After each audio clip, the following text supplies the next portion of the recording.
The November fog of 1894 had settled upon London with the persistence of an unwelcome guest, transforming the familiar streets into a labyrinth of shadows and muffled sounds.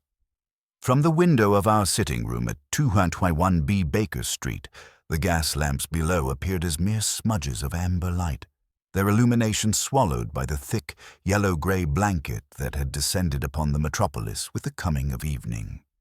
I found myself grateful for the warmth of our hearth as I settled into my customary chair, a copy of The Lancet open upon my lap, though I confess my attention wandered frequently from the medical treatises within its pages to observe my friend and colleague.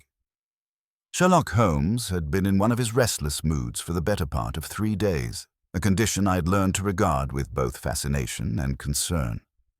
He lay stretched upon the sofa, in his mouse-colored dressing gown, his long, angular frame arranged with that peculiar grace that seemed to characterize even his moments of apparent repose.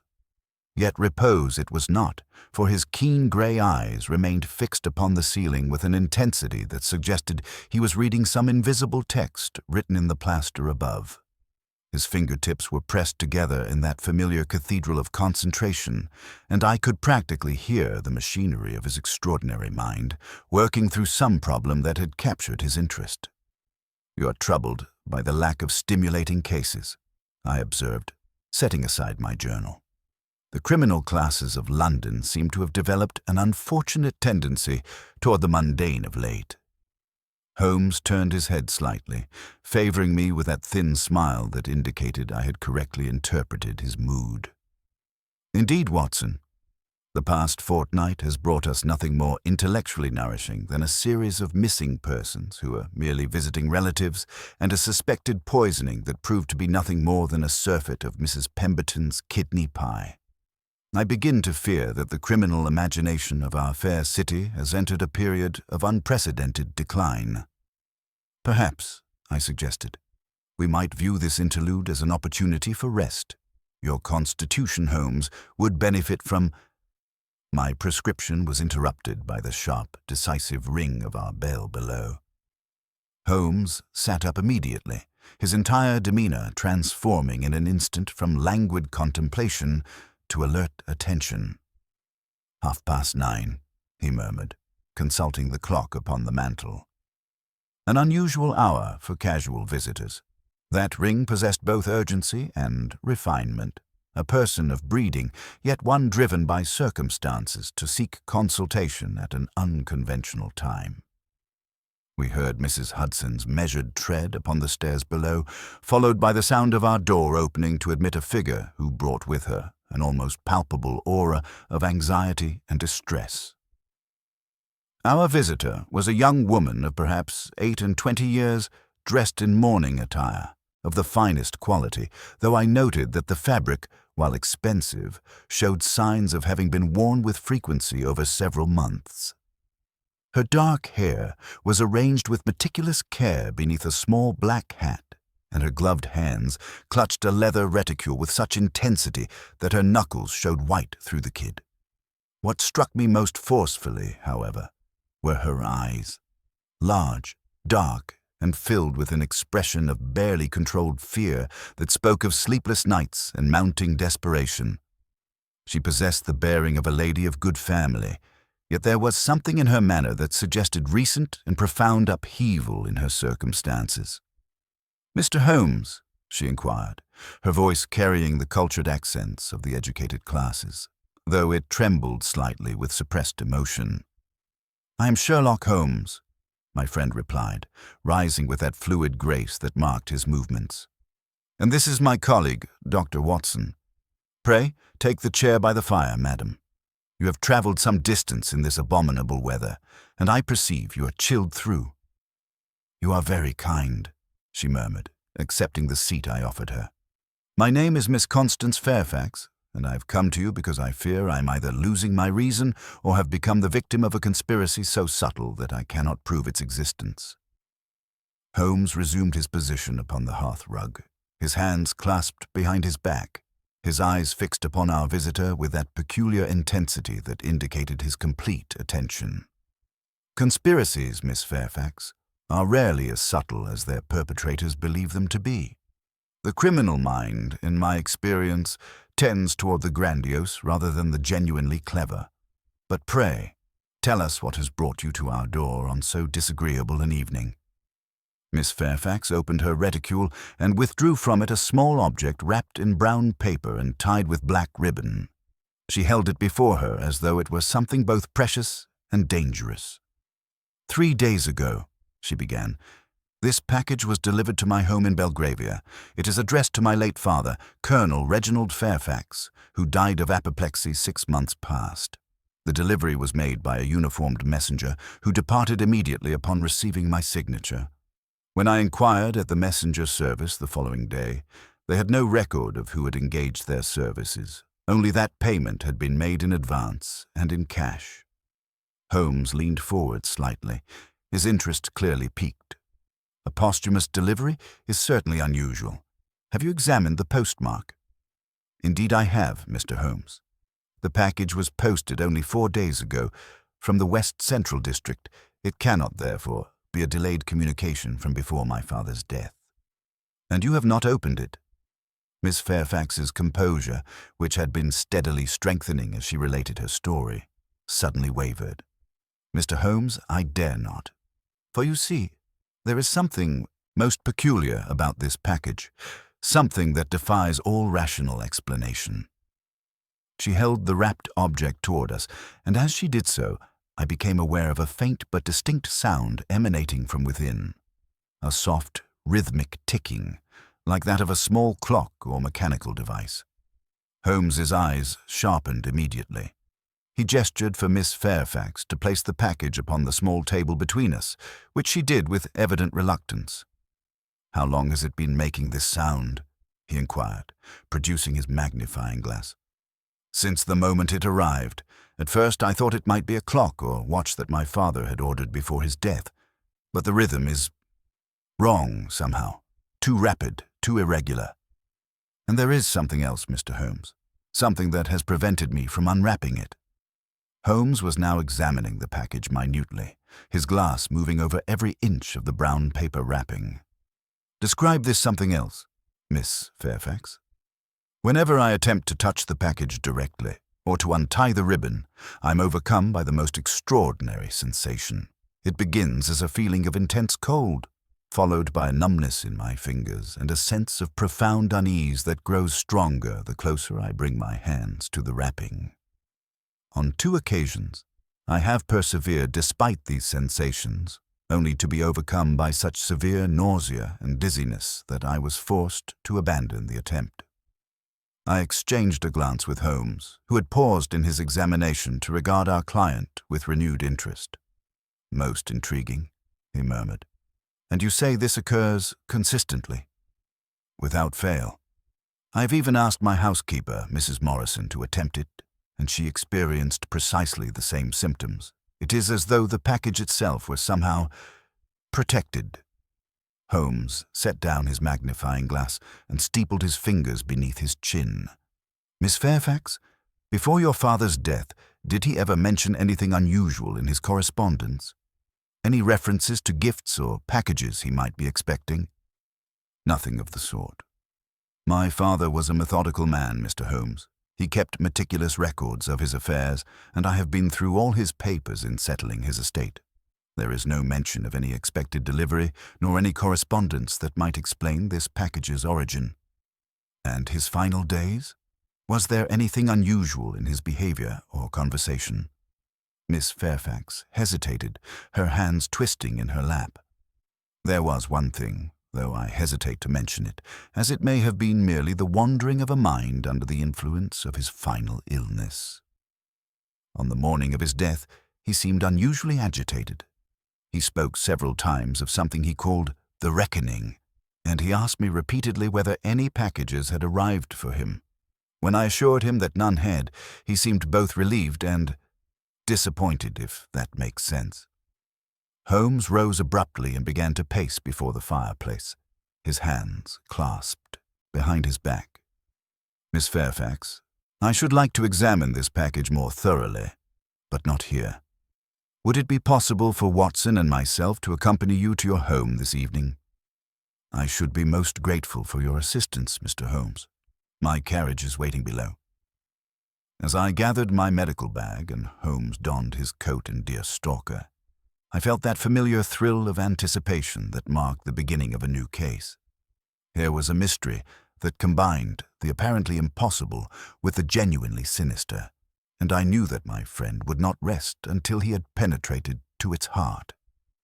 The fog had grown thicker during our interview, transforming the familiar streets of London into an alien landscape of muffled sounds and shifting shadows. Miss Fairfax's carriage moved through this murky world like a ship navigating treacherous waters, and I found myself wondering what we might discover when we finally confronted the mysterious package that had so thoroughly unsettled our client. Holmes remained silent during the journey, his eyes closed in concentration, and I knew better than to disturb him when he was in such a state.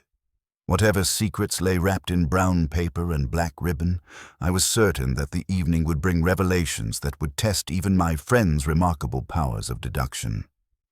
As we drew up before the elegant townhouse in Belgravia that had been Miss Fairfax's family home, Holmes opened his eyes and favored me with one of his enigmatic smiles. "Prepare yourself, Watson," he murmured as we alighted from the carriage. "I have a feeling that before this night is through, we shall discover that some gifts are far more dangerous than their wrapping might suggest." The interior of the Fairfax residence bore the unmistakable marks of genteel decline. Though the furnishings remained of excellent quality, Holmes's keen eye immediately detected the subtle signs of financial retrenchment: the faded patches on wallpaper where valuable paintings had once hung, the careful mending of expensive draperies, and the conspicuous absence of a footman to receive our coats. "This is Mrs. Morrison, our housekeeper," Miss Fairfax announced, gesturing toward a stout, motherly woman who emerged from the shadows of the entrance hall. The woman's honest face bore the expression of one who had shared her mistress's recent tribulations. "You may speak freely before her, Mr. Holmes," our client continued. "She has been privy to all my perplexities regarding this dreadful package." Holmes removed his overcoat with characteristic efficiency, his sharp gaze already cataloguing details that would escape ordinary observation. "A household much reduced from its former prosperity," he murmured to me. "Note the quality runner laid over the original Turkey carpet. A common economy when circumstances demand the preservation of valuable items while maintaining appearances." Miss Fairfax colored slightly. "You are quite perceptive, Mr. Holmes. Since my father's death, certain investments have proven less secure than anticipated." We were conducted to the drawing room, where a modest fire cast dancing shadows upon walls adorned with military memorabilia. Upon a small mahogany table, isolated like a specimen of dangerous contagion, sat the mysterious package that had brought us here through the November fog. The object itself appeared utterly innocuous. A rectangular parcel, perhaps 8 inches in length, wrapped in brown paper of ordinary quality and secured with black grosgrain ribbon tied in a simple bow. Yet the soft, irregular ticking that emanated from within lent it an ominous quality that seemed to permeate the entire room. Holmes approached with the measured caution of a naturalist examining a potentially venomous creature. He circled the table slowly, his magnifying glass catching the firelight as he scrutinized every detail of the wrapping, the knot, and even the table's surface beneath. "Watson," he said without turning from his examination, "I should like to conduct a small experiment with Miss Fairfax's permission. Would you monitor our client's pulse and respiration while she attempts once more to handle this package? I'm curious whether these remarkable symptoms have a genuine physiological basis." I positioned myself beside Miss Fairfax, my fingers upon her wrist, while Holmes observed from a vantage point that allowed him to see both our client and the mysterious parcel simultaneously. "Whenever you feel ready," Holmes instructed quietly. Miss Fairfax extended her hand toward the package with obvious reluctance. When her fingers reached within 6 inches of the brown paper, I felt her pulse quicken dramatically. At 4 inches, her breathing became rapid and shallow. When her hand came within 2 inches of the wrapping, she gasped sharply and withdrew with such violence that she nearly lost her balance. "Extraordinary," I murmured, noting that her pulse had leaped from 70 to over 100 beats per minute in mere seconds. "The physiological response is both immediate and severe." Holmes had watched this demonstration with intense focus. Now he approached the package himself, extending his long fingers with deliberate slowness. I observed with considerable anxiety as his hand drew closer to the brown paper, prepared to intervene should he show signs of distress. His fingers came within an inch of the package, then made contact with the wrapping. He remained perfectly still for several seconds, his breathing controlled, before withdrawing his hand with equal deliberation. "Most illuminating," he announced. "Miss Fairfax, you are neither losing your reason nor imagining these sensations. However, I can assure you that this package poses no immediate physical danger. The symptoms you experience are genuine but artificially induced." He retrieved his magnifying glass and examined the paper's surface minutely. "Observe the texture here, Watson. The paper has been treated with some chemical preparation. Note the faint waxy residue near the folds. This is no supernatural phenomenon, but rather a sophisticated deterrent designed to prevent tampering through induced illness." Holmes straightened, his gray eyes bright with the light of discovery. "We are dealing with someone possessed of considerable scientific knowledge, Miss Fairfax. This package was designed to remain unopened until a specific time or circumstance. Our task now is to determine whether we are meant to be its guardians or its victims." The ticking continued its irregular rhythm, and I found myself wondering what mechanism lay beneath that innocent brown paper, counting down toward some unknown purpose in the gathering darkness of the London night. Holmes withdrew a pair of thin leather gloves from his waistcoat pocket, drawing them over his long fingers with surgical precision. "The chemical agent requires direct contact to produce its effect," he observed. "A simple precaution that our mysterious correspondent apparently failed to anticipate." With gloved hands, he lifted the package carefully, testing its weight. Approximately 12 ounces. The mechanism within accounts for perhaps 4 of those. The remainder suggests either substantial correspondence or a dense object of considerable value. He held the parcel close to his ear, his gray eyes closing in concentration. "The rhythm is irregular, but not random, Watson. 3 rapid ticks, a pause, 2 slower beats, then repetition. This is no ordinary timepiece, but a deliberate signal." Setting the package upon the table with infinite care, Holmes turned his penetrating gaze upon our client. "Miss Fairfax, I require a complete account of your father's final months. His associates, his routine, any behavioral changes, however slight. The smallest detail may prove significant." Miss Fairfax gathered herself with visible effort. "Father retired from military service 15 years past, after distinguished service in India and Afghanistan. His social circle had diminished considerably in recent years, limited primarily to the management of certain investments and occasional visits from old comrades." "Describe these visitors," Holmes commanded. "There was Major Thornbury, a regimental friend who called monthly. Mr. Wickham, his solicitor, attended twice regarding estate matters. But there was another gentleman whose visits became increasingly frequent in Father's final weeks, a Mr. Cornelius Ashworth." Holmes's attention sharpened immediately. "Continue." "He claimed to be a collector of military antiquities. Father had accumulated various items during his service: medals, weapons, documents of historical interest. Mr. Ashworth expressed particular interest in purchasing certain pieces, offering what seemed generous sums." "And did your father sell to him?" Miss Fairfax hesitated, her hands twisting in her lap. "That is the peculiar thing, Mr. Holmes. Despite Mr. Ashworth's repeated visits and apparently attractive offers, Father consistently refused to part with any items. Yet he continued to receive the man, often closeting himself in his study for hours. On one occasion, I overheard raised voices, though I could not distinguish the words. "Describe this Mr. Ashworth's appearance." "A man of perhaps 50 years, well dressed in continental fashion. He spoke excellent English, but with a slight accent I could not place, perhaps German or Austrian. His manner was courteous but intense, and he possessed the most remarkable pale blue eyes, almost colorless, with an unwavering quality that I found rather unsettling." "Has he called since your father's death?" "No, and I confess relief at his absence. There was something about the man that made me profoundly uncomfortable."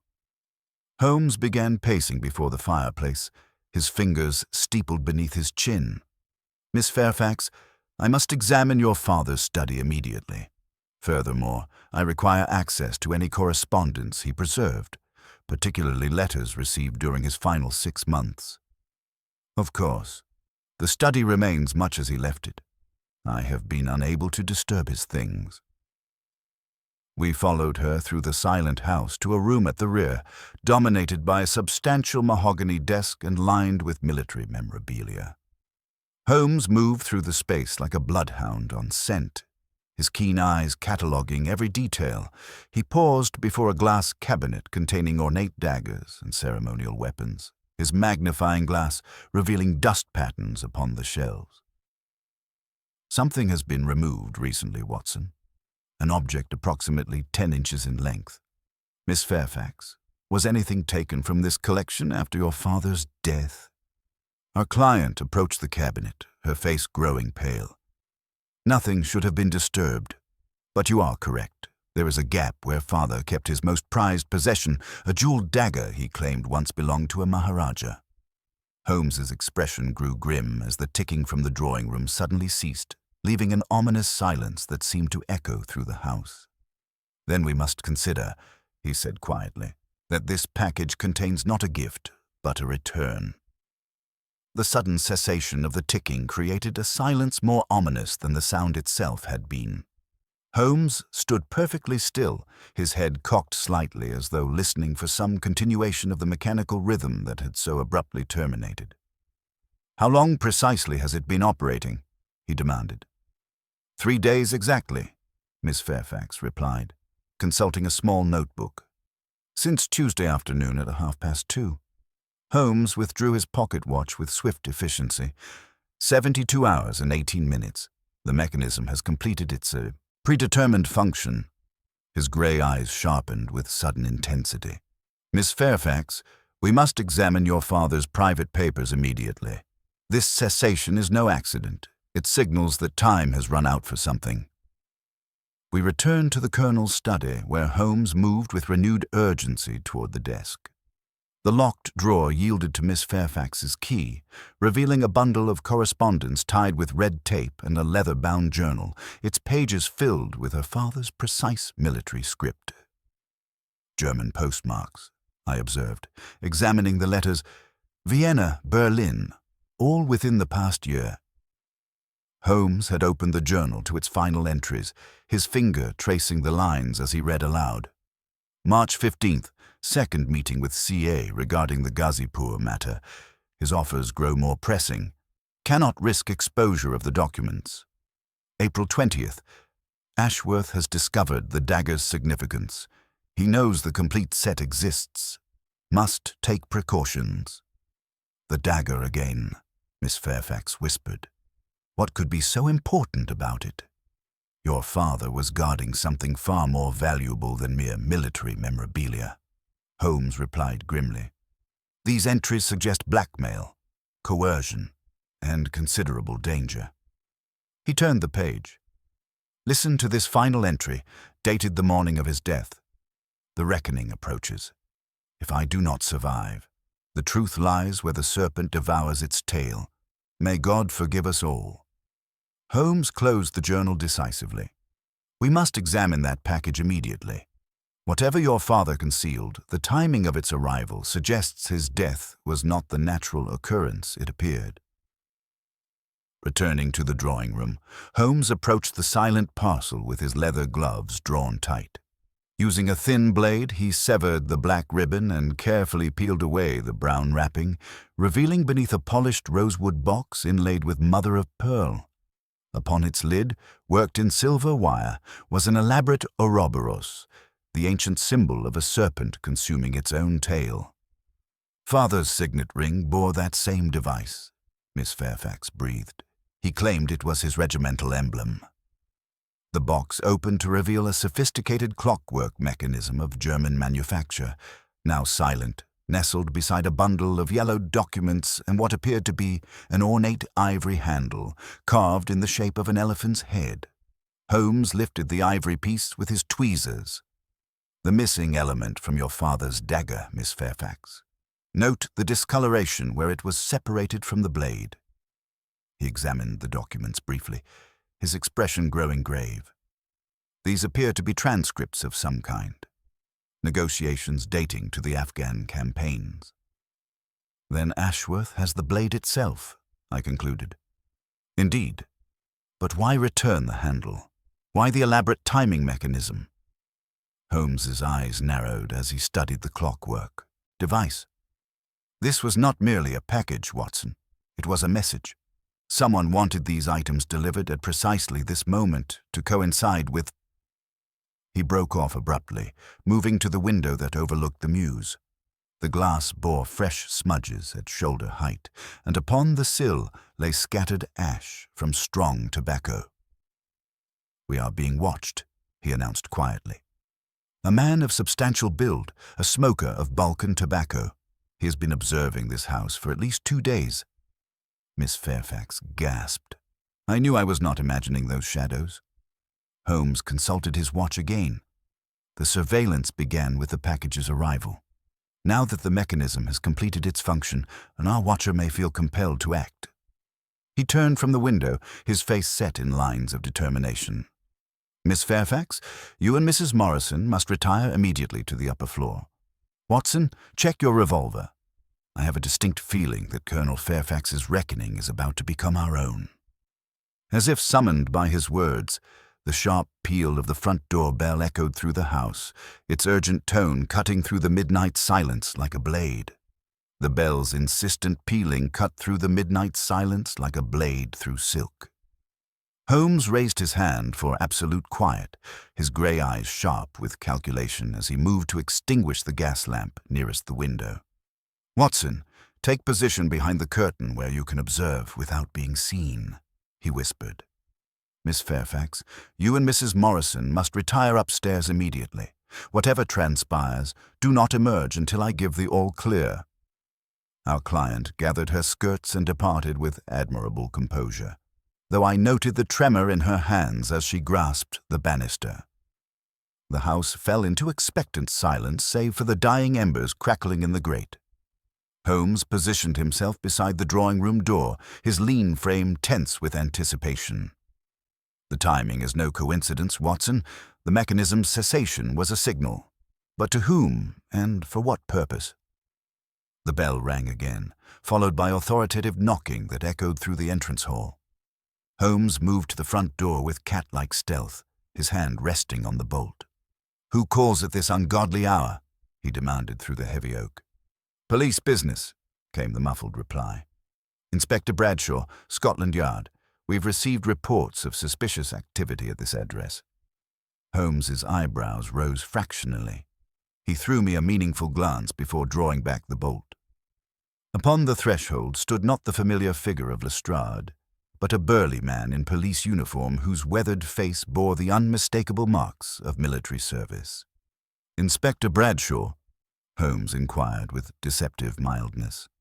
"I was not aware Scotland Yard had acquired a new inspector. Your credentials, if you please." The man's hand moved toward his inner pocket, but Holmes had already noted the details that betrayed him. "Interesting. Your uniform bears the proper insignia, yet your boots are military issue, not standard police. Your bearing suggests cavalry service, Afghanistan, I would venture, based on that particular weathering of the skin." "You're observant, Mr. Holmes," the false inspector replied, abandoning his pretense with a slight smile. "Major Thornbury, late of Her Majesty's 5th Lancers. I served with Colonel Fairfax for 15 years. Ah, the monthly visitor Miss Fairfax mentioned.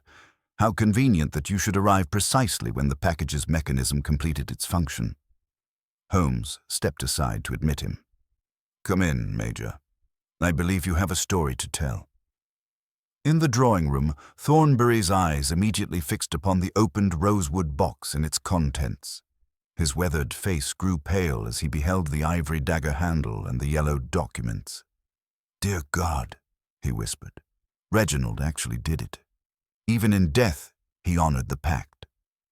"The pact," Holmes prompted, settling into his chair with studied casualness. Thornbury sank heavily into the opposite seat, suddenly looking every one of his 60-odd years. 20 years ago, Mr. Holmes, 5 young officers made a discovery that changed our lives forever. We found evidence of an unauthorized treaty between certain British officials and Afghan tribal leaders, a secret agreement promising territorial concessions in exchange for intelligence about Russian movements. The Ghazipur correspondence, Holmes observed, referenced in Colonel Fairfax's journal. "You work quickly, sir." "Yes, Ghazipur. We were ambitious young men, and we saw opportunity where we should have seen duty. Instead of reporting the conspiracy, we decided to use it for our own advancement. Each of us took one piece of the evidence. Insurance, if you will." Holmes leaned forward intently. Colonel Fairfax held the dagger handle and transcripts. "You possessed what, precisely?" "Certain letters between the conspirators and photographic evidence. The others held the dagger blade, the original treaty, and witness statements." Thornbury's voice grew heavy with shame. "We swore an oath that none would reveal the secret unless all 5 agreed. It was blackmail, pure and simple, ensuring our promotions and protecting our careers." "But now someone is collecting the pieces," Holmes concluded. "Your uniform disguise suggests you came here under duress." Thornbury nodded miserably. A man with pale eyes and the strength of 10 devils. He knew exactly what he sought and where I kept it hidden. Before departing, he informed me that by midnight all 5 pieces would be reunited, and that the reckoning Colonel Fairfax feared in his final days would finally come to pass. Holmes rose abruptly, his face grave. "Then we are not merely dealing with blackmail, Major, but with something far more dangerous. Someone has spent considerable time and resources gathering evidence of a 20-year-old conspiracy. The question that remains is whether they seek justice, revenge, or something else entirely." The sound of approaching footsteps on the gravel outside caused Holmes to move swiftly to the window, and I believe, gentlemen, we are about to discover the answer. The crunch of boots upon gravel announced our visitor's approach through the thickening fog. Holmes pressed himself against the window frame, peering through a narrow gap in the curtains while keeping the gas lamps extinguished. A single figure moved with measured confidence up the front steps. Tall, broad-shouldered, wrapped in a dark ulster coat that seemed to absorb what little light penetrated the November gloom.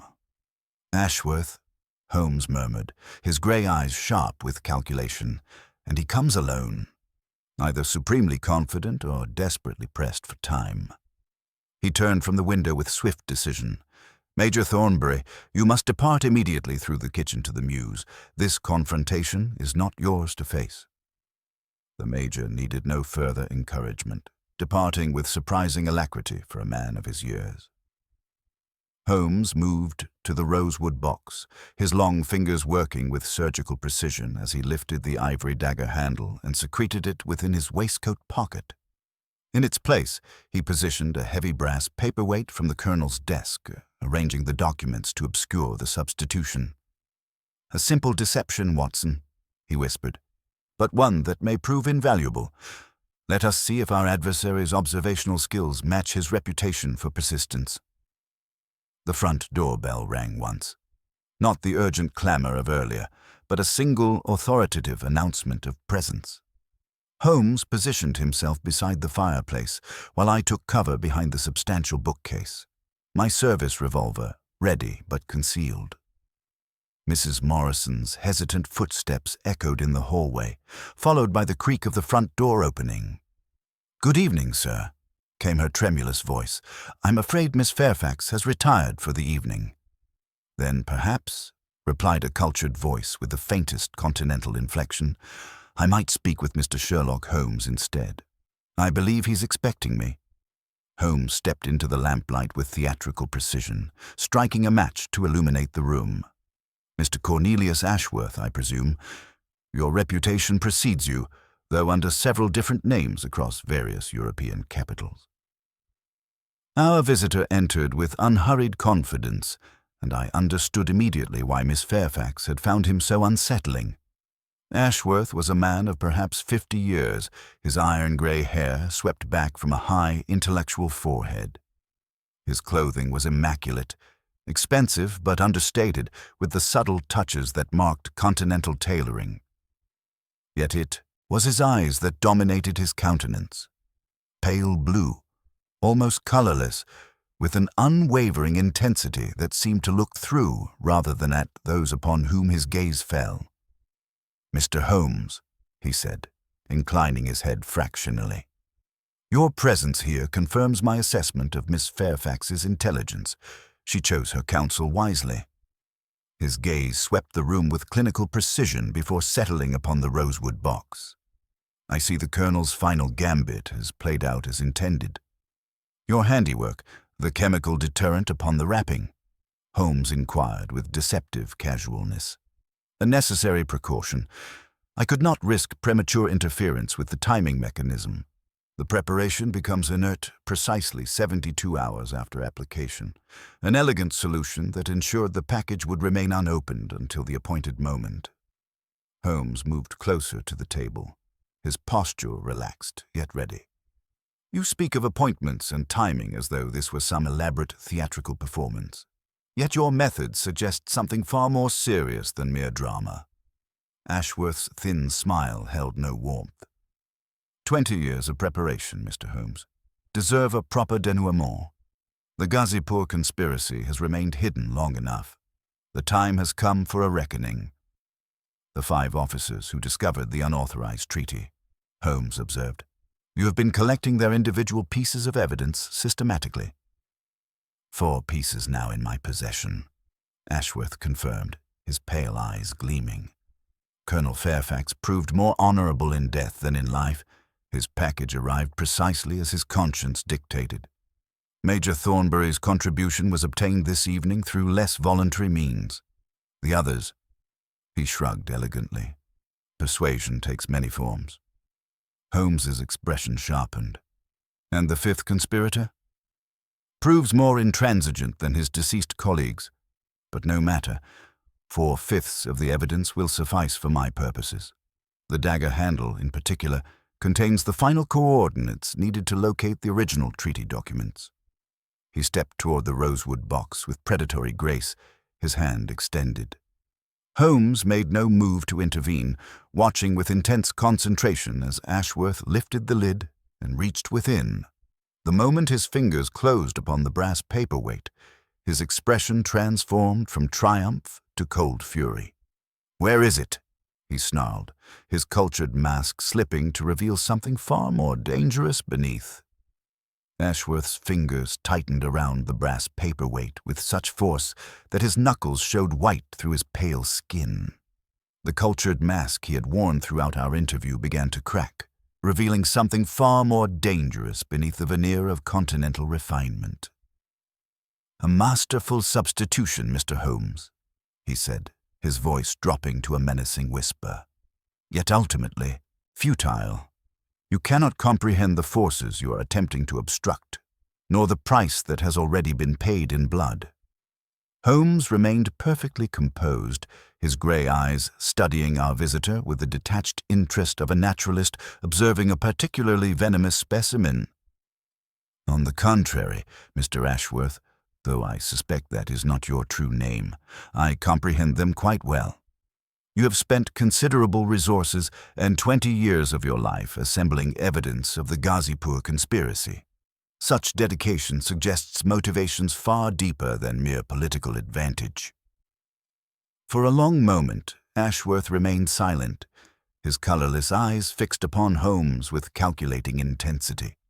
When he finally spoke, his voice carried the weight of long-suppressed emotion and carefully nurtured hatred. "My name is indeed Ashworth. Cornelius Wilhelm Ashworth. My father was Major Wilhelm Ashworth of the Royal Engineers, a man of unimpeachable integrity who discovered the Ghazipur conspiracy during routine survey work in Afghanistan." His jaw tightened as he continued.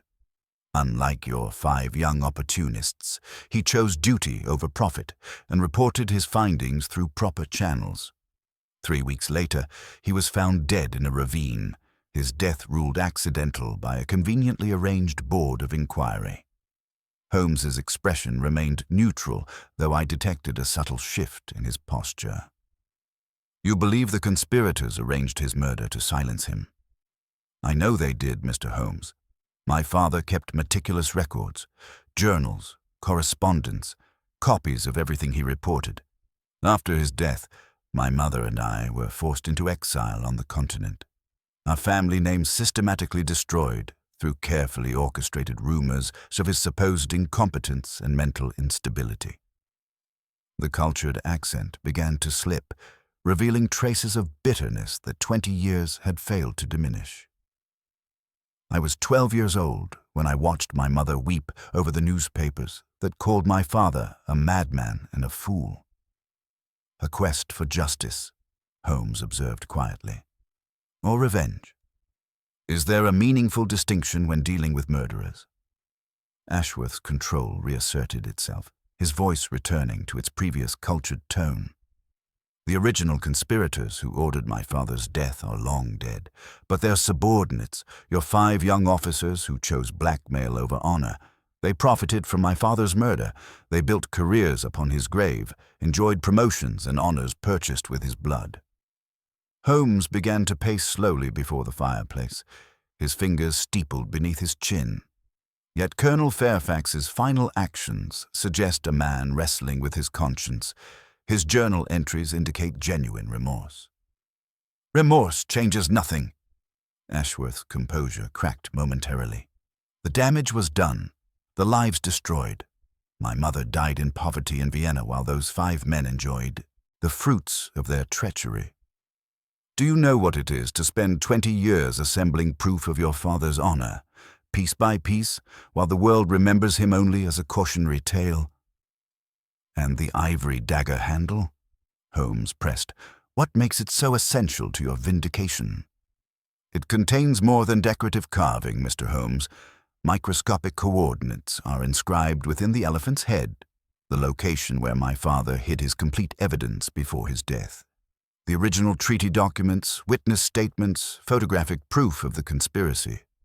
With those documents and the evidence I've assembled from the 5 offices, I can finally prove that my father died trying to expose the truth." Holmes moved to the window, ostensibly gazing out into the fog-shrouded street, though I knew he was calculating distances and escape routes. "Your narrative is compelling, yet it raises troubling questions. Why the elaborate timing mechanism? Why wait 6 months after Fairfax's death to send the package?" "Because the 5th conspirator is not some retired officer living quietly in the countryside," Ashworth replied with quiet intensity. "He occupies a position of considerable power and influence in the current government. The timing was calculated to coincide with certain diplomatic negotiations currently underway. Negotiations that would be catastrophically disrupted by public revelation of British duplicity in Afghanistan." Holmes turned sharply from the window. "Political blackmail on a grand scale." "Justice, Mr. Holmes. If that justice happens to serve certain continental interests opposed to British expansion, then so be it. My father was half German, as am I. My loyalties lie with truth, not with an empire built upon lies and murder." The clock upon the mantel struck 1, its chimes echoing through the silent house like a countdown to some inevitable catastrophe. Holmes consulted his pocket watch with deliberate precision. "You speak of timing, Mr. Ashworth, yet your own actions suggest considerable haste. You arrived alone, having already revealed your identity to Major Thornbury this evening. A man confident of success does not abandon caution so readily." What are you suggesting? Holmes's eyes glittered with sudden insight. That you are not the only party interested in the Ghazipur evidence. The watcher in the mews whose tobacco ash I observed upon the window-sill. He has been monitoring this house for days, waiting for the package's mechanism to complete its function. Your elaborate timing device was not merely a safeguard against premature discovery, but a signal to someone else entirely. Ashworth's face went ashen. Impossible. I work alone. The rhythm of the ticking mechanism, Holmes continued relentlessly. 3 rapid beats, pause. 2 slower beats, repetition. A crude but effective system of Morse communication, broadcasting, continuously for 72 hours. Someone has been listening, Mr. Ashworth, and they know you are here. As if summoned by his words, the soft crunch of footsteps upon gravel announced an approach through the fog. Holmes extinguished the gas lamp with swift efficiency, plunging the room into the flickering shadows cast by the dying fire. "It appears," he murmured, drawing his revolver, "that your father's murder has attracted the attention of those who prefer such secrets to remain buried forever." The soft crunch of gravel announced not one but multiple approaches through the fog-shrouded night. Holmes pressed himself against the window frame, his keen eyes detecting the subtle coordination of professional movement in the murky darkness below. 3 men, he whispered, his voice barely audible above the dying embers. 2 approaching from the front, 1 circling toward the kitchen entrance. Military precision in their deployment. His gray eyes sharpened as he observed their movements. Yet something is amiss. They are not working in concert. Ashworth had drawn a compact revolver from his coat, his pale hands trembling slightly as he gripped the weapon. "Government agents," he breathed. "They have finally moved to silence me permanently."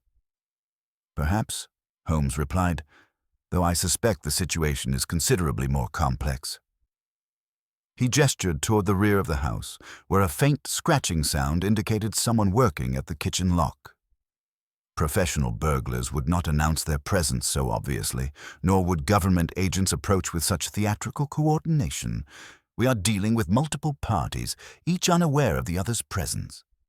The front doorbell rang with measured authority, followed immediately by a firm knock that brooked no delay. Holmes moved with swift decision, extinguishing the remaining gas lamps and plunging the room into the flickering shadows cast by the fireplace. "Watson, position yourself behind the bookcase with a clear view of both entrances. Mr. Ashworth, you will remain absolutely silent regardless of what transpires. The ivory handle remains concealed, and that advantage must be preserved at all costs." Heavy footsteps approached through the entrance hall, preceded by Mrs. Morrison's frightened voice. "Sir, the lady of the house has retired for the evening." "Stand aside, woman," came a cultured but implacable reply. "This is a matter of state security." The figure who entered the drawing room commanded immediate attention through sheer force of presence. Tall and broad-shouldered, despite his advanced years, he bore himself with the unmistakable bearing of one accustomed to absolute authority. His silver hair was cropped in military fashion, and his weathered face bore the stamp of decades spent in harsh climates. Most striking were his dark eyes. Intelligent, calculating, and utterly devoid of mercy. "General Sir Edmund Cartwright," he announced, his gaze sweeping the darkened room with professional assessment. "Late of Her Majesty's forces in Afghanistan, currently serving as Under-Secretary for Colonial Affairs. The 5th member of your little conspiracy, Mr. Ashworth, though I suspect you have already deduced as much." Holmes stepped into the firelight with deliberate calm, his hands visible but ready. "You arrive with remarkable timing, General. One might almost suspect you have been monitoring this house." "The timing mechanism was child's play to decode once I understood its purpose," Cartwright replied with cold satisfaction. "Young Ashworth's continental associates are not as subtle as they believe. I've been tracking his movements for months, waiting for him to lead me to the final pieces of evidence." Ashworth's composure finally shattered completely. "You murdered my father," he accused, his voice trembling with suppressed rage. You ordered his death and systematically destroyed his reputation to protect your treacherous conspiracy. Your father was a fool who discovered matters far beyond his understanding, Cartwright replied with chilling indifference. His death was regrettable but necessary. The stability of the empire demanded it, just as it demands the elimination of this threat you represent. Holmes had been studying the general with intense concentration throughout this exchange. Yet you failed to anticipate that Colonel Fairfax would arrange a posthumous delivery, ensuring the evidence would surface regardless of his fate. A miscalculation, Cartwright admitted. The colonel proved more resourceful in death than in life. But no matter. Tonight the Ghazipur affair dies with its last witness. The kitchen door creaked open with agonizing slowness, followed by the soft tread of feet upon linoleum. Holmes raised his hand slightly, warning me to remain ready, as two figures emerged from the servants' quarters. Rough men in dark clothing, their faces partially concealed by scarves, moving with the practiced coordination of professional criminals. "Ah," Holmes observed with grim satisfaction, "your hired assistant arrives. Spider Higgins and his associate, if I am not mistaken, burglars of some repute from the East End, though usually confined to less ambitious enterprises." Cartwright's eyes narrowed dangerously.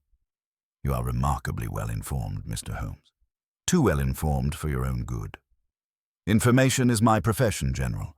At present, I find myself in possession of several interesting facts. The ivory dagger handle is not in this room, having been secured elsewhere as a precaution. Inspector Lestrade of Scotland Yard has been apprised of the Ghazipur conspiracy and will arrive within the hour. Most significantly, Major Thornbury is currently providing a full confession to the authorities, having departed through the Mews some 30 minutes past. For the first time, uncertainty flickered across Cartwright's weathered features. The two criminals exchanged nervous glances, clearly unprepared for such complications. Holmes pressed his advantage with relentless logic. Your career, your reputation, your very freedom now hang by the slenderest of threads, General. The question you must ask yourself is whether murdering 4 more people will improve your situation or merely guarantee the hangman's noose. The silence that followed was broken by the distant sound of police whistles piercing the fog-shrouded night. Cartwright's hand moved toward his coat, but Holmes's voice cut through the tension like a blade. "I would not recommend it, General. This house is now under surveillance by parties far more dangerous to you than any criminal court. The game, as they say, is up." The approaching whistles grew closer, and with them the promise that the long-buried secrets of Ghazipur would finally see the light of justice. The police whistles grew steadily louder, their shrill notes cutting through the fog-shrouded night like harbingers of judgment. General Cartwright's weathered face remained impassive, yet I detected the subtle calculation in his dark eyes as he assessed his rapidly deteriorating position. The two hired criminals shifted nervously by the kitchen doorway, their crude intelligence sufficient to recognize when an enterprise had turned catastrophically wrong. "You are bluffing, Holmes," Cartwright said, though his voice carried less conviction than before. "Lestrade knows nothing of this affair, and you possess no evidence that would stand in court." Holmes withdrew his pocket watch with theatrical precision, consulting it by the firelight. "Your assessment proves incorrect on both counts, General. The documents in that rosewood box were photographed before your arrival, and those copies are currently in the possession of my brother Mycroft at the Diogenes Club. As for Lestrade, he has been monitoring this house for the past hour, awaiting my signal." The mention of Mycroft's name caused even Cartwright's iron composure to crack visibly. Ashworth stared at Holmes with a mixture of hope and desperate uncertainty, his pale hands trembling as he gripped his revolver. "Impossible," Cartwright breathed. "The timing mechanism was designed to broadcast a signal that could be detected by military intelligence apparatus." Holmes interrupted smoothly. The rhythmic pattern was crude but effective, alerting interested parties to the package's location and status. "You have been under surveillance since the moment you entered this house, General." The sound of boots upon cobblestones announced the police arrival, but Cartwright's desperation had reached its breaking point. With a roar of fury, he lunged toward Holmes, drawing a heavy service revolver from beneath his coat. "If I am to hang, I shall not go alone." The ensuing struggle was brief but violent. Holmes dove sideways with remarkable agility as Cartwright fired wildly, the bullet shattering a porcelain vase upon the mantelpiece. Before the general could aim again, Ashworth tackled him with the desperate strength of a man confronting his father's murderer, and they crashed into the small table, scattering the rosewood box's contents across the floor. The two hired criminals hesitated at the sudden violence, their professional caution overcoming their greed. I sprang from behind the bookcase, my revolver leveled. "Drop your weapons!" Before they could respond, the front door burst open with a crash that shook the house. Inspector Lestrade stood framed in the doorway, flanked by 4 uniformed constables, his bulldog face set in grim determination. "Nobody moves!" he bellowed. "General Cartwright, you're under arrest for conspiracy and murder." As the constables secured the struggling general, a portly figure emerged from the fog behind them. Mycroft Holmes entered with unhurried dignity, his corpulent frame draped in an expensive overcoat, his heavy-lidded eyes surveying the chaotic scene with calculating intelligence. "Gentlemen," he announced with quiet authority, "this matter requires delicate handling. General Cartwright's crimes occurred 20 years past, and proving direct involvement in Major Ashworth's murder presents considerable difficulties." Ashworth struggled to his feet, his face contorting with anguish. "Then he escapes justice? My father's murderer walks free?" "Justice assumes many forms, Mr. Ashworth," Mycroft replied with surprising gentleness. "The general will tender his resignation immediately, forfeit his pension, and retire under conditions ensuring permanent silence. More importantly, documents will be discovered proving your father's integrity and the conspiracy that led to his death. His reputation will be fully restored." Holmes approached Ashworth, extending the ivory dagger handle. "Your father died trying to expose the truth. That truth is now known and his honor vindicated. Is that not the justice he would have desired?" Ashworth stared at the carved elephant head, then at the handcuffed general being led away. His shoulders sagged as 20 years of hatred finally began to dissolve. "Perhaps," he whispered. "Perhaps it must suffice." Lestrade supervised the removal of the prisoners while Miss Fairfax appeared at the stairway, pale but composed. Holmes bowed slightly to her. "The shadow over this house has been lifted forever, Miss Fairfax. Your father chose honor over safety in the end. That is how he should be remembered." As we stepped into the London night, the fog was beginning to clear, revealing the first grey light of dawn touching the city's rooftops. Holmes paused on the threshold, breathing deeply of the clean morning air. "Come, Watson," he said with quiet satisfaction. "The game is concluded, and I believe Mrs. Hudson will have breakfast waiting. There are few things more stimulating to the appetite than justice properly served, however complex its forms may prove to be." The pale November sun had finally broken through London's persistent fog as Holmes and I returned to the familiar comfort of 201B Baker Street. Mrs. Hudson, with her unfailing intuition for our needs, had prepared a substantial breakfast that we attacked with the appetite of men who had spent the night unraveling conspiracies and confronting murderers. The morning's revelations. "A most extraordinary case, Holmes," I observed, watching my friend pour his second cup of coffee with evident satisfaction. "Though certain aspects of your deductive process still puzzle me. How did you first suspect that the timing mechanism served as more than a simple countdown?" Holmes leaned back in his chair, his grey eyes reflecting the morning light as he lit his pipe with deliberate care.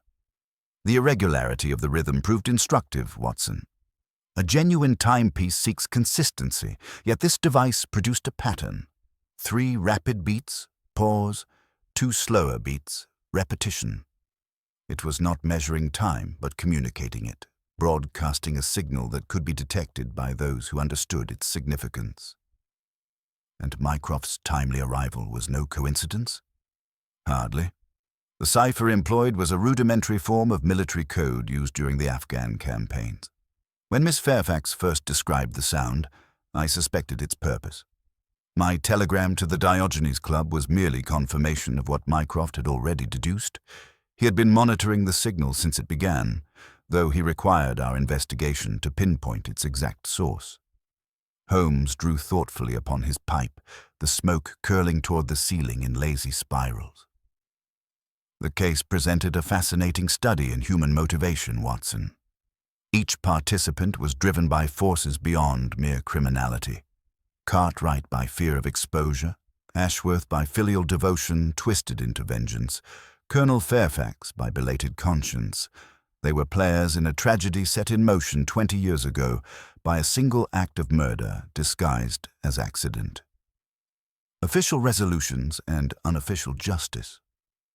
Our discussion was interrupted by the arrival of Inspector Lestrade, his weathered face bearing the exhaustion of a sleepless night spent processing prisoners and managing the political delicacies such a case demanded.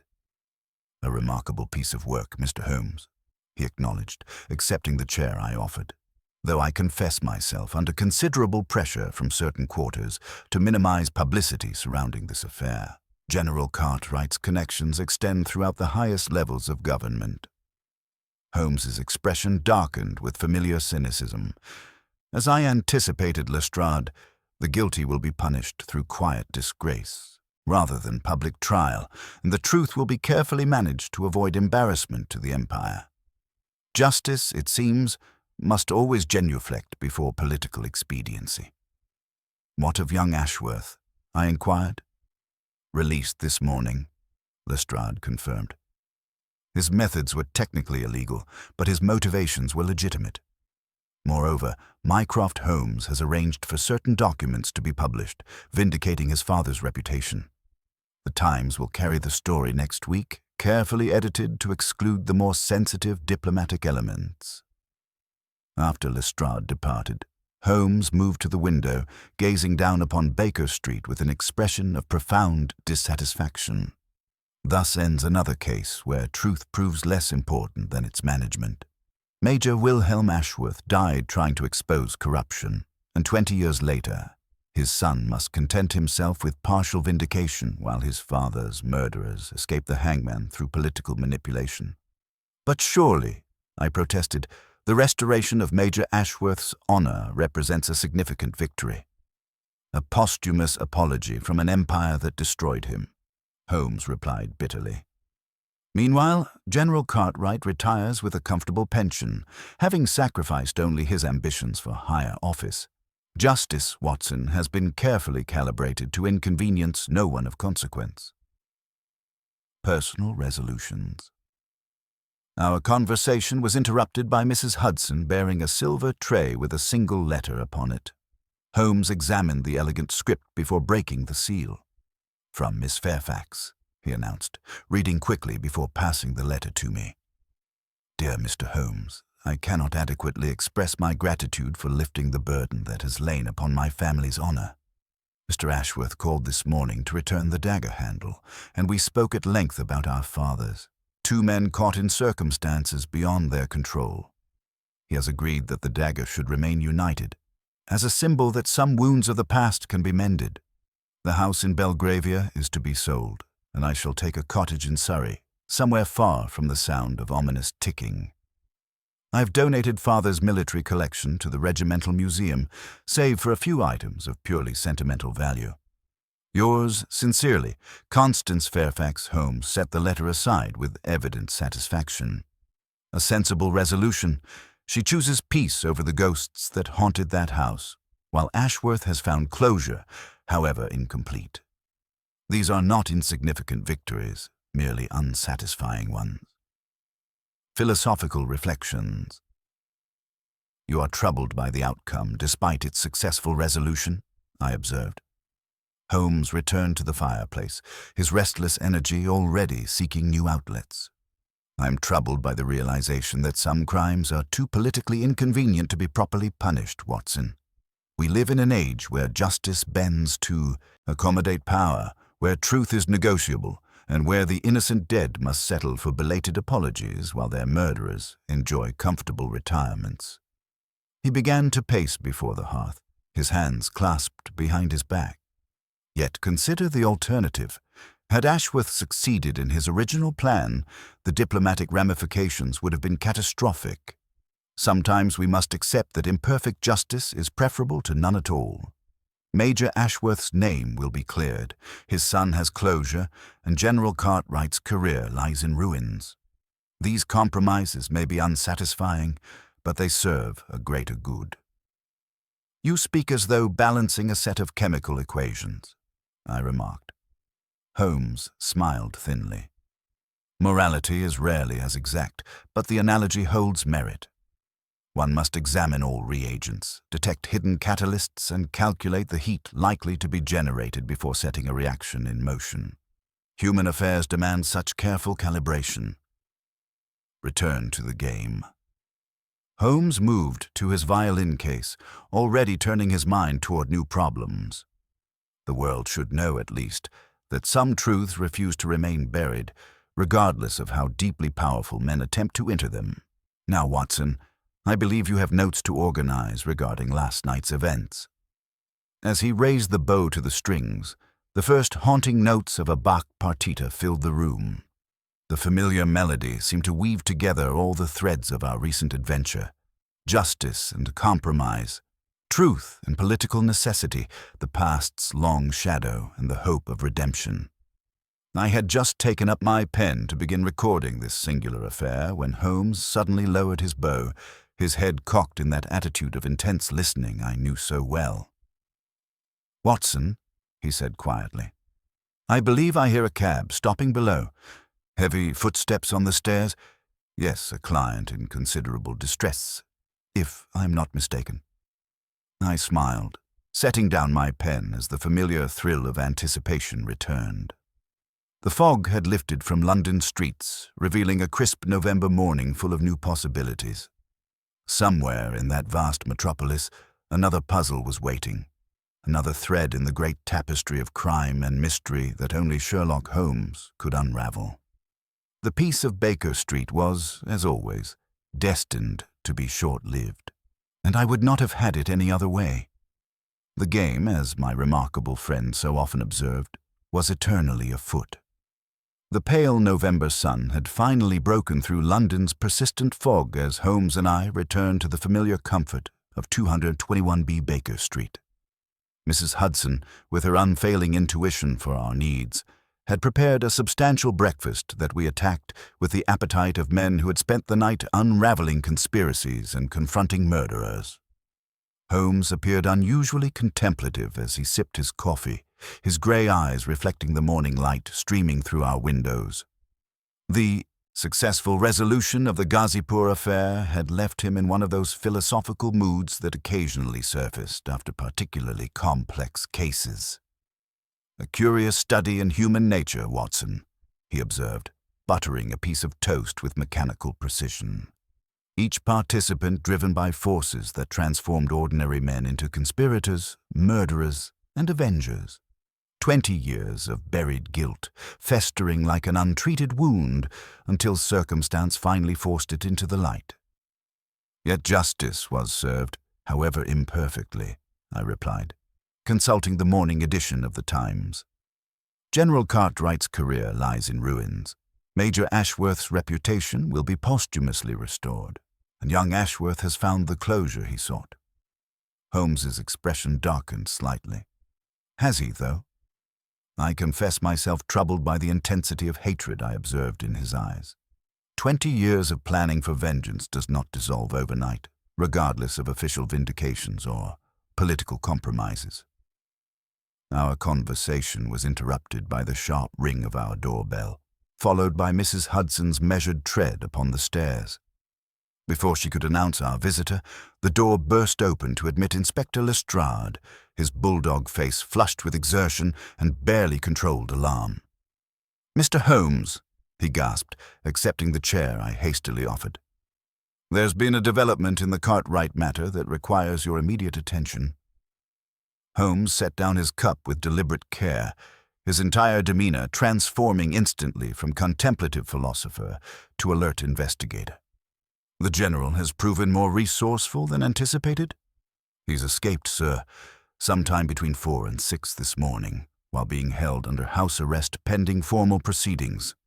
His guards were found drugged with chloral hydrate, and certain sensitive documents from his private safe have disappeared along with him." "Professional work," Holmes observed grimly. "The man retained allies we failed to identify. What of his movements since the escape?" "That's the peculiar thing, Mr. Holmes. He was seen boarding the early morning train to Dover, but there's been another sighting that troubles me considerably." Lestrade withdrew a crumpled telegram from his pocket. "Young Ashworth was observed at Victoria Station, purchasing a ticket for the same destination. The station master remembers him particularly because of his agitated state and the large traveling bag he carried." Holmes rose abruptly, beginning to pace before the fireplace with that restless energy that marked the onset of a new chase. "The bag suggests he came prepared for more than simple pursuit. What did you observe of his mental condition during our interview last night, Watson?" "I considered carefully before responding. A man balanced on the knife edge between vindication and vengeance, the revelation of his fathers. Innocence provided closure, but 20 years of hatred cannot be dismissed by official pronouncements if he believes Cartwright might escape justice entirely." "Precisely," Holmes interrupted. "We are dealing with a man who has devoted his adult life to a single purpose. The partial satisfaction of seeing his father's name cleared may not suffice if the architect of that injustice remains free to enjoy comfortable exile on the continent." Lestrade shifted uncomfortably in his chair.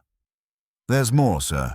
The 2 criminals from last night, Spider Higgins and his associate, were released on bail through the intervention of an anonymous solicitor. They vanished into the East End, but not before being seen in conversation with a man matching Cartwright's description."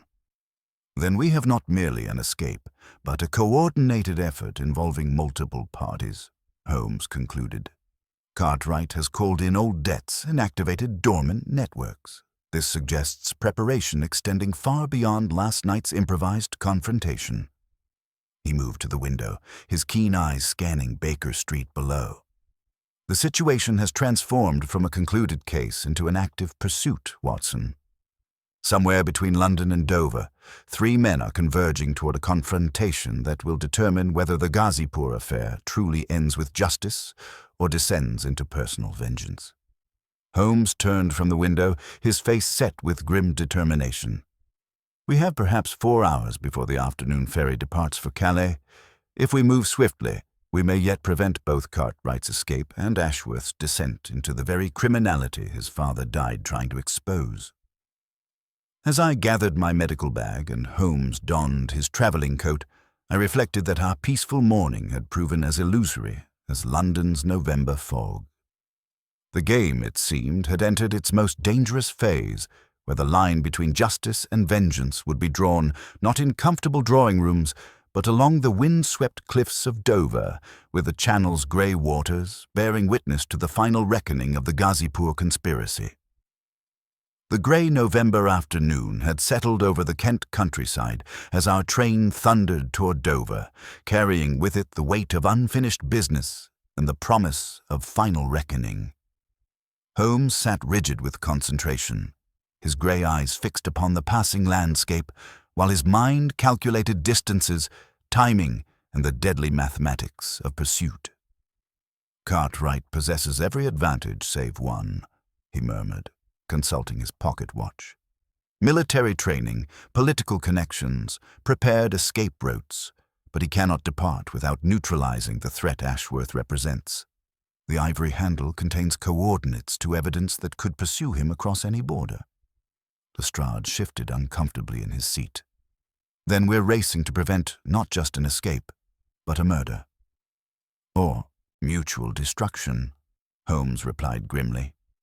"Ashworth has lived 20 years for this moment. If he believes justice will be denied him again, he may well choose to ensure neither man survives the encounter." Dover materialized through the afternoon mist like a fortress guarding England's gateway to Europe. The white cliffs rose majestically above the grey channel waters, their chalk faces disappearing into low-hanging clouds. Holmes was on his feet before the train fully stopped, his lean frame tense with urgency. The ferry terminal buzzed with the controlled chaos of international departure, passengers queuing for customs, porters wheeling luggage, officials checking documents with methodical precision. Holmes moved through the crowd with predatory grace, his keen eyes cataloguing faces and behaviors with remarkable speed. "There," he breathed, gripping my arm. Near the departure gates, a figure in clerical dress moved with unmistakable military bearing despite his disguise. General Cartwright, attempting passage as an invalid clergyman. Note how he favors his left leg. The old Afghan wound betrays him. Before we could intervene, commotion erupted near the customs barrier. A sharp-eyed constable, alerted by Lestrade's earlier telegram, had challenged the false clergyman's papers. Cartwright's disguise crumbled instantly as he abandoned pretense, drawing a service revolver while backing toward the gangplank. "Stand away," he roared, his voice carrying decades of command authority. "I will not be taken by petty officials and their political masters." The crowd scattered in panic, screams echoing off the terminal's vaulted ceiling. Through the chaos, I spotted Ashworth emerging from behind a pillar, his pale face contorted with 20 years of suppressed fury, his hand reaching beneath his coat. "Murderer!" he shouted, his voice cutting through the tumult like a blade.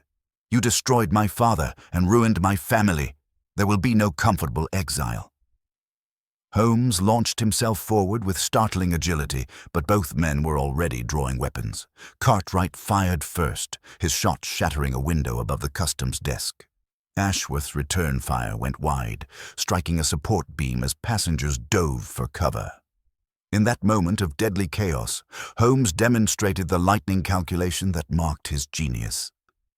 Recognizing that words would fail where blood ran hot, he seized a heavy porter's trolley laden with luggage and sent it careening into Ashworth's path, just as the younger man took careful aim for a killing shot. The collision knocked Ashworth off balance, sending his bullet harmlessly into the harbor waters. Simultaneously, Lestrade and his constables swarmed Cartwright from 3 directions, overwhelming the general before he could fire again. The struggle was brief but decisive. Within moments, the once proud officer lay handcuffed upon the wet stones of the quay. Holmes helped a dazed Ashworth to his feet, his expression grave but not unkind. "Look there," he said quietly, gesturing toward the captured general being led away in chains. "Your father's murderer will face public trial, stripped of rank and privilege. His crimes will be exposed, his victim vindicated. Is this not the justice Major Wilhelm Ashworth died trying to achieve?" Ashworth stared at his fallen weapon, then at the handcuffed general. The fury slowly drained from his face, replaced by profound exhaustion and something approaching peace. "My father chose honor over vengeance," he whispered. "I nearly betrayed everything he stood for." "But you did not," Holmes replied firmly. "At the crucial moment, you chose justice over murder. That choice honors his memory more than any revenge could have done." The return journey to London passed in contemplative silence. Cartwright sat under heavy guard in a separate compartment, while Ashworth gazed out at the darkening countryside, 20 years of hatred finally lifting from his shoulders like morning fog before the sun. Back at Baker Street, Mrs. Hudson welcomed us with tea and a fire that seemed to burn with particular warmth against the November chill. Holmes settled into his chair, lighting his pipe with the satisfaction of a complex problem finally solved. "An air thing, Watson," he observed, watching smoke curl toward the ceiling. "We witnessed the precise moment where justice diverges from vengeance. Young Ashworth chose correctly, though the temptation must have been overwhelming. And General Cartwright will face full prosecution. His attempt to escape through Dover's public terminal, complete with gunfire and terrorized civilians, makes any quiet arrangement impossible." The establishment may deplore the scandal, but they cannot ignore attempted murder in broad daylight. Holmes smiled with grim satisfaction. He will spend his remaining years contemplating how his own desperation ensured the very public disgrace he sought to avoid. Holmes reached for his violin, drawing the bow across the strings in a melancholy air that seemed to weave together all the threads of our recent adventure. Justice delayed but not denied, truth emerging despite powerful efforts to suppress it, and the eternal struggle between conscience and expedience that marks the human condition. As the music filled our sitting room, I took up my pen to conclude the record of this singular case. Outside, the fog was lifting from London's streets, revealing the great city in all its complexity and contradiction. The case of the unopened gift box was finally closed, its mysteries unraveled, its ghosts laid to rest. Yet I knew that somewhere in that vast metropolis, new puzzles were already forming, new injustices demanding attention, new challenges awaiting the remarkable mind of Sherlock Holmes. The game, as my friend so often observed with evident satisfaction, would always be afoot. The ticking had stopped, but the wheels of justice, however slowly they might turn, continued their inexorable revolution toward truth.